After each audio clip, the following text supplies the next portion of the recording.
First, my collaboration with ECC started 7 years ago, where through a joint friend in Egypt, where we were already running programs with my Danish school, International Business School of Scandinavia. We had been running for, I think, 10 years at the time. So then we came into contact with IBAS and we started negotiating on how we could do collaboration together, running our different programs in a collaboration, not only in Egypt, but in the Middle East in general. First, you have to understand our collaboration model is based on mainly a franchise, meaning that we give the quality assurance and we give the degree, but the actually carrying out of the teaching, the actually day-to-day operation is done by ECC. So as most of the teaching, especially here after COVID, has moved online, the whole teaching method has been changed. But let's go back to if it was in a classroom. Typically in a classroom, we would make much more interaction with the student, much more letting people try out different things, including game simulations, role shows, role games, whereas the typical traditional teaching style should be a very minor part of the teaching.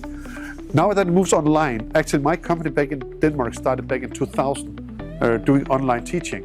So when you do online, you can actually use a lot of the same skills as you do in the classroom, but you have to retrain the teachers. So what we're actually putting a lot of effort in IBAS, in International Business Academy of Switzerland, is to try to teach our teachers how to teach in a different way, where we use a number of the same skills online. I'll say in a number of ways. The owner, Mr. Ayman, is a very demanding customer, a very demanding partner. So he actually pushes us always to become better and trying to always see how can we go to the next level of the game. I think for Ayman, life is a game, business is a game. So he always pushed me, and therefore I push our organization to actually improve our accreditation, our recognition, always see how can we become better than the rest. So when we started out our collaboration, it actually started out in Egypt, but then we grew into now being more collaborative in a large part of the Middle East. So that challenge of moving, also we started out a lot of physical classes in the beginning before COVID. Changing that into being more and more online has been a challenge, which I think we joined together. Where I must admit that his organization learns very fast what we want to include, and he have his organization in some way changing the methods very fast. First of all, giving promises is always very dangerous. I don't think anybody who is not a politician who can break his promise faster than lightning. Business people, we can hardly give any promises about what happened in life. COVID taught us that again.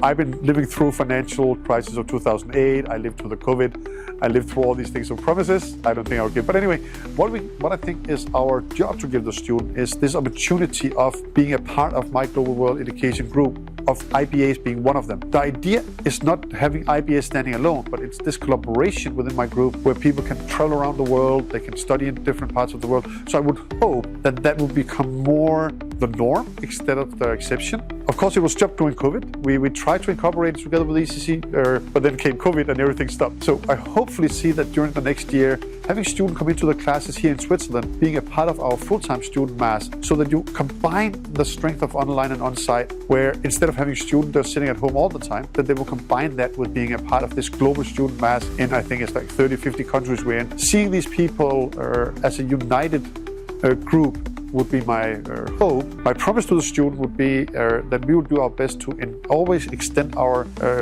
collaboration with local partners in Philippines, in Thailand, in Vietnam, all around Asia, in Middle East with ECC, as well as of course here in Switzerland, and extend that. I'm right now on my way to Spain, where I'm going to set up another school. All that is to give these opportunities to our students. And that's my promise, is that I will always have me and my team do my best to give the student the best possibility to see the world instead of just sitting at home and studying, because studying doesn't come from reading a book. At an MBA and DBA level, studying comes from meeting other people, discussing with other people, get new ideas. The books you can read, the material you can read, you can go for online seminars, but you really have to get back to, maybe not physically, but at least online, the human interaction will always win over AI or any other thing they can come up with, because we are humans, we need their interaction. I can mainly answer for IBAS. Like for ECC, I think the question should be raised to ECC. We have a collaboration, but the day-to-day operation is done with ECC, and we only have power over the academic control. We do not have any control over the actually carrying out of the classes, because that's up to each partner. So IBAS, our role in the partnership is to make sure that we always have the academic control, that their students know that we are quality assuring, we are checking out all the control as much as possible. But the day-to-day operation, I think it's important that we leave that as much as possible up to our partners around the world, because otherwise we come in as this, now I'm saying a little bit bad, but this white people who think that we know better how you learn around the world. We don't. We have our ideas of how to teach, but we also have to give room for the cultural differences. Like we have classes literally in so many different countries. And I myself, I live in a mixture of Malaysia, Switzerland, Denmark. I lived in so many different countries, and people do not learn the same way. So what we can do is we can give the tools, we can give the methods, but the local partners, such as ECC, they have to try their best to make it the way that it matches in their country. We should not control that part. How they teach is up to the academic team, but what they teach, of course, we control that part. But how they go in and they deliver the messages, there should be a room for freedom for the teacher, for the faculty, but also for the partners. I think people should go back to what it was called blended learning before COVID. I think it's a misunderstanding that you can learn everything. Learn, not being taught. Everybody can be taught. Everybody can sit in front of a screen and learn knowledge. But when it comes to skills is learned by practice. And you cannot practice negotiation just because you listen to a video. You cannot practice communication just because you listen to a video. I think what we are doing from our side is to try to make people, as I mentioned earlier in the interview, I said, come back to the classroom a little bit. Try to see the world not being just about, oh, I don't want to transport, I don't want to go through the traffic of Kuala Lumpur or Switzerland, Zurich, or I know it takes time, but sometimes I think it's important that people, both online and on-site, start having the interaction more, and that's where AI cannot solve it for you guys. AI cannot be your human.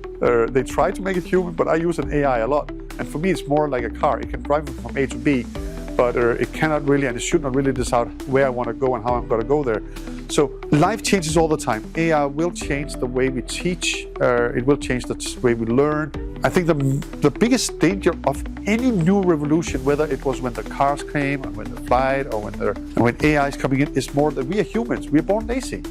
So we try to use it in a way where we use AI to do the job that we should do to learn. And what is the consequence of that is that we don't learn. Is that AI's fault that we didn't learn? No, that is our own fault, because we abused the technology to make our life so easy that we don't have to do anything. And of course that's easy and it's nice that I said, okay, I did my DBA, I got my degree.